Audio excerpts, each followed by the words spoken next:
আসসালামু আলাইকুম। আশা করি সকলেই ভালো আছেন। সুপ্রিয় চাকরি প্রত্যাশী ভাই ও বোনেরা, হিসাব মহানিয়ন্ত্রকের কার্যালয়টি নিয়োগ সার্কুলার প্রকাশ করা হয়েছে, যেখানে মোটামুটি অনেকগুলো পদসংখ্যা রয়েছে। বর্তমান জুলাই মাসের মধ্যে সবথেকে বড় নিয়োগ সার্কুলার কিন্তু এটি, যেখানে দেখতে পারতেছেন অডিটর পদে ৩৭৮টি পদ রয়েছে। এছাড়াও আপনি এখানে নিচের দিকেও শুধুমাত্র এসএসসি পাস করে, এইচএসসি পাস করে অনেকগুলো পদসংখ্যা দেখতে পারবেন। সো এখানেও কিন্তু অনেকগুলো পদসংখ্যা রয়েছে, 92টি পদ রয়েছে, 4টি 2টি পদ রয়েছে। তো আজকের এই ভিডিওর মাধ্যমে এই নিয়োগ সার্কুলারটা নিয়ে আপনাদেরকে বিস্তারিত বিষয়গুলো জানাবো। এখানে পদের নাম, পদের সংখ্যা, বেতন স্কেল, শিক্ষাগত যোগ্যতা রয়েছে। আপনার শিক্ষাগত যোগ্যতা অনুযায়ী আপনি কোন পোস্টে আবেদন করবেন, কবে থেকে আবেদন শুরু, কিভাবে আবেদন করতে হয়, আপনাদেরকে এ টু জেড জানানো হবে এই ভিডিওর মাধ্যমে। সম্পূর্ণ ভিডিওটা একদম শেষ পর্যন্ত দেখার চেষ্টা করবেন। তার আগে গুরুত্বপূর্ণ একটি বিষয় বলে রাখি, যারা ভিডিওটা আমাদের ইউটিউবের মাধ্যমে দেখতেছেন, এমআর রায়হান হাসান চ্যানেলের মাধ্যমে, যদি আপনি নতুন হয়ে থাকেন চ্যানেলটি সাবস্ক্রাইব করে রাখবেন। আর ফেসবুকের মাধ্যমে দেখে থাকলে অবশ্যই পেজটি ফলো করে রেখে দিবেন, তাহলে বাংলাদেশের সকল সরকারি নিয়োগ সার্কুলারগুলো সবার আগে জেনে নিতে পারবেন।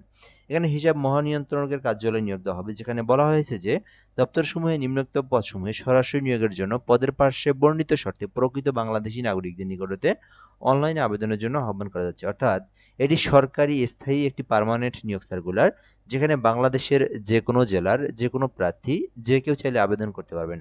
ছেলে মেয়ে উভয় প্রার্থীরাই কিন্তু এই সার্কুলারে আবেদন করা যাবে। এখন বিষয় হচ্ছে আবেদনটা করবেন কিভাবে। আবেদন করার জন্য cga.teledoc.com এই যে লিঙ্কটা দেখতে পাচ্ছেন, মূলত এই লিঙ্কে প্রবেশ করে আপনাকে এই আবেদনটা করতে হবে। আশা করি আপনারা এই বিষয়টা সম্পর্কে অবগত হয়েছেন। তো এখানে পদের নাম দেওয়া হয়েছে অডিটর, যেখানে মোট ৩৭৮টি পদ রয়েছে। যারা অডিটর পদে আবেদন করতে চাচ্ছেন তাদের শিক্ষাগত যোগ্যতার প্রয়োজন। কোনো স্বীকৃতি বিশ্ববিদ্যালয় হইতে যে কোনো বিষয়ে আপনাকে 4 বছর মেয়াদি অনার্স পাস থাকতে হবে, তাহলে আবেদন করা যাবে। 4 বছর মেয়াদি অনার্স অথবা 4 বছর মেয়াদি ডিগ্রি থাকলে আপনি অডিটর পদে আবেদন করতে পারবেন। এক কথায় যে কোনো সাবজেক্ট থেকে হোক না কেন, আপনি যদি শুধুমাত্র অনার্স পাস করেন অথবা 4 বছরের ডিগ্রি পাস করেন তাহলে আবেদন করতে পারবেন। আর যারা 3 বছরের ডিগ্রি, তাদের জন্য মাস্টার্স থাকতে হবে, তাহলে আবেদন করা যাবে। আশা করি আপনারা এই বিষয়টা সম্পর্কে অবগত হয়েছেন। এটি কিন্তু মোট ৩৭৮টি পদ রয়েছে, বিশাল বড় একটি পদের সংখ্যা, 11 গ্রেডে নিয়োগ দেওয়া হয়েছে। সো এর পরবর্তী বিষয়গুলো হচ্ছে এই সার্কুলার আবেদনের জন্য যে বিষয়গুলো সেগুলো দেখব। এরপরে আপনারা এসএসসি এইচএসসি পাশের পদের সংখ্যাগুলো দেখতে পারবেন। আবেদন করতে প্রথমত বিষয়, আপনার বয়স থাকতে হবে 18 হতে 32 বছর পর্যন্ত, দেন আপনি আবেদন করতে পারবেন। এরপরে বিষয় হচ্ছে আবেদনটা করবেন কিভাবে। যারা নিজেরা আবেদন করতে পারেন, এই যে লিঙ্ক দেখতে পাচ্ছেন, এই লিঙ্কে প্রবেশ করে ফর্ম পূরণ করে আপনাকে আবেদনটি করতে হবে। এই আবেদনটা এখনো শুরু হয়নি, আবেদনটা শুরু হওয়ার অনেক দেরি আছে। আপনি কিন্তু এখনো এই লিঙ্কে প্রবেশ করলে আবেদন করতে পারবেন না। আবেদন শুরু হওয়ার পরেই কিন্তু আপনাকে ওয়েবসাইটে ওপেন করলে আপনি ওয়েবসাইটের মধ্যে ফর্ম পাবেন। এখন এখানে আবেদন জমাদানের শুরু হচ্ছে 6/8, অর্থাৎ এই জুলাই মাসের পরে আগস্ট মাসের 6 তারিখ থেকে আবেদন শুরু হবে। আবেদন শেষ হবে একেবারেই জুলাইয়ের 27 তারিখ পর্যন্ত, আগস্টের 27 তারিখ পর্যন্ত। দেখতে পারতেছেন এটা কিন্তু 7 মাস চলতেছে। এটা কিন্তু বলা হয়েছে যে 8 মাসের নিয়োগ।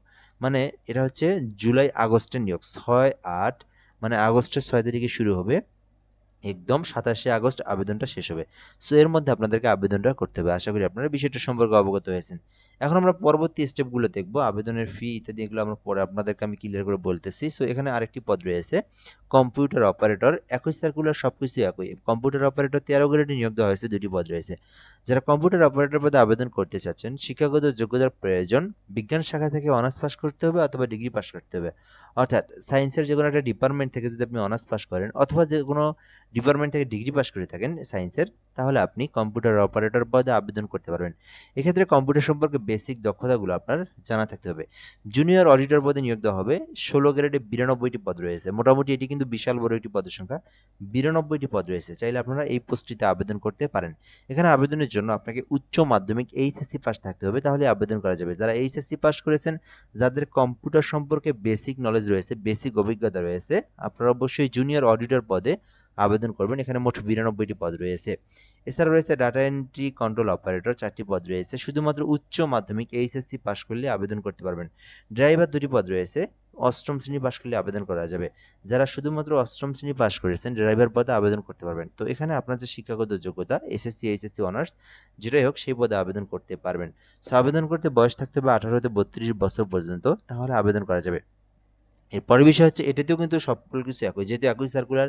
আবেদন কিন্তু শুরু হবে 6 তারিখের পর, অর্থাৎ 6 আগস্ট, 27 আগস্টে শেষ হবে। এই লিঙ্কের মধ্যে আবেদন করতে হবে।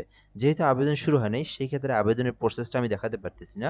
যখন আবেদন শুরু হবে, কিভাবে আবেদন করতে হয়, এ টু জেড পেমেন্ট কিভাবে করতে হয় আপনাদেরকে এই চ্যানেল এবং এই ফেসবুক পেজের মাধ্যমে জানিয়ে দেবো ইনশাল্লাহ। তো যারা আমাদের ভিডিওটা ইউটিউব থেকে দেখতেছেন বা ফেসবুক থেকে দেখতেছেন আমাদের সঙ্গে যুক্ত থাকবেন, তাহলে আপনি পরবর্তী এই নিয়োগ সার্কুলারের অ্যাপ্লিকেশন প্রসেস সম্পর্কে জেনে নিতে পারবেন। আর এই নিয়োগ সার্কুলার নিয়ে যদি কিছু জানতে চান আপনি কমেন্টে বলতে পারেন, রিপ্লাইয়ের মাধ্যমে সেটি জানিয়ে দেওয়া হবে। ধন্যবাদ, ভালো থাকবেন, আসসালামু আলাইকুম।